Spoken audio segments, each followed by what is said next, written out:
My name's Tom Mariol. I'm going to try and tell you a little bit about everyone before they get going. But I have to tell about you first.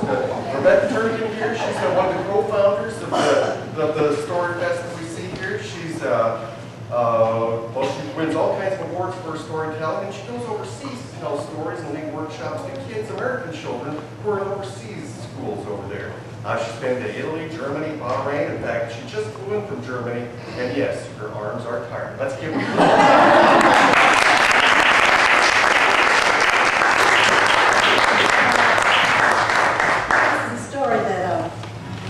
I worked up for the Juke Joint Festival in Orlando. When I went over to Germany, I found out that some of the kids there in the junior high were studying about the South. So I said, well, I'll tell you a little story. See, this is Son House. He used to come around here to the archives building. And one of the stories that he told was a story I want to tell you about a man named Robert Johnson. Now, Robert Johnson was a blues man. But when he started out his life, he was born in Hazelhurst, Mississippi, about 1911. He had several stepfathers, and his mama moved him on up to Robinsonville, up in the North Delta. And there he worked the land. Hear that wailing sound coming out across the Delta, calling out. You hear the sounds of those guitars, those blues men. He wanted to be a blues man. So I went down and he found one of the best blues men around. He found Son House. And he says, I want to be a blues man. He took his old guitar and he started learning to play. He played, but he didn't play so good. And Son House would say to him, you're going to have to practice some more. You're going to have to practice some more and get a whole lot better. And he kept practicing. He had these long, spidery fingers.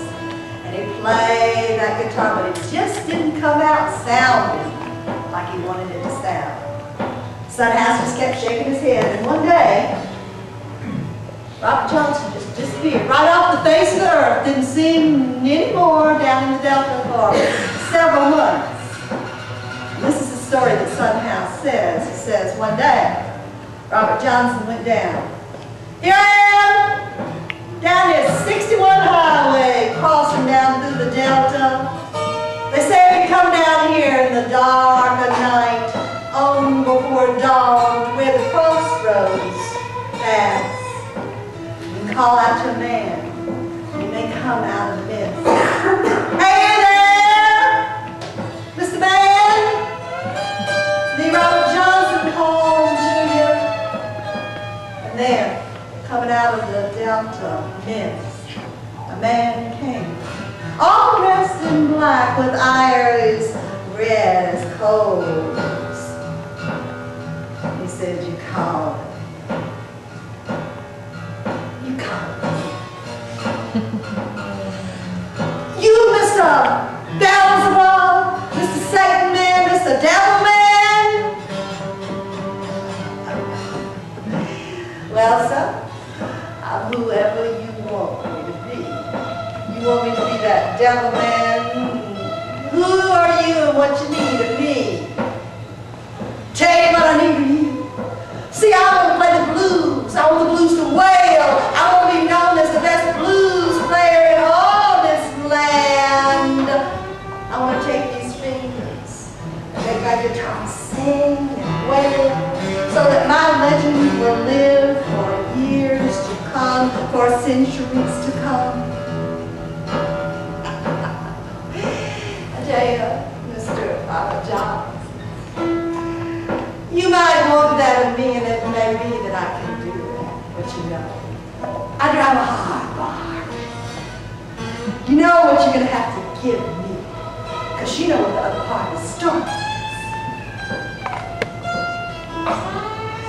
I heard tell, but you tell me, Mr. Beelzebub, Mr. Devil Man.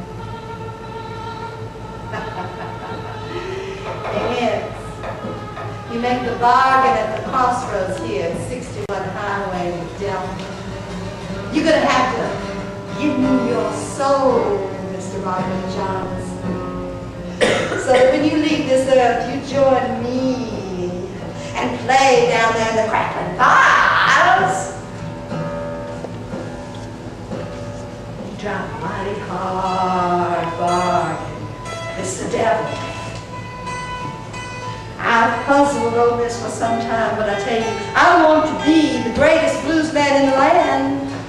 So I take your bargain. Something I need to sign. I take your word for it, Mr. Robert Jones. When you go on back to your juke joints, you're still going to have to practice. But you're going to play. And people will be saying your name for years to come. When Sunhouse saw Robert Johnson again, he stroked that guitar with those spider-like fingers, and he made it wail. And it wasn't long before he had even eclipsed Sunhouse, and he was known as the greatest blues man in all the land. There was word that he'd be going to Chicago, and they had a date planned for him at Carnegie Hall. He was 26 years old when he walked into a juke joint in Greenwood, Mississippi, and saw a little woman. Robert Johnson liked the little women. He messed around there a little bit, and they were having a good time. But her husband wasn't too fond of the idea.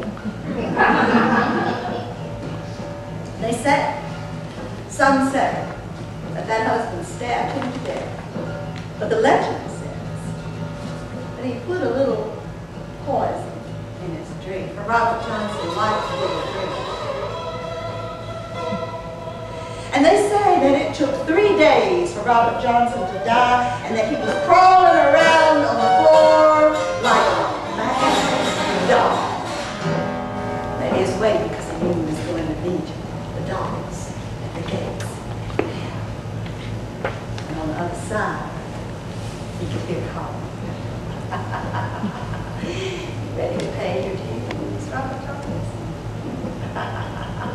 We need to have some music playing and the crackling sounds tonight.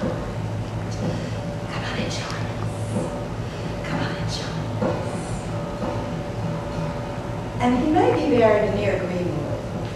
And he may be buried down the road. Nobody's quite sure where. But Robert Johnson's name continues into the next century. And on and on. The legend. God. Why don't you just play a little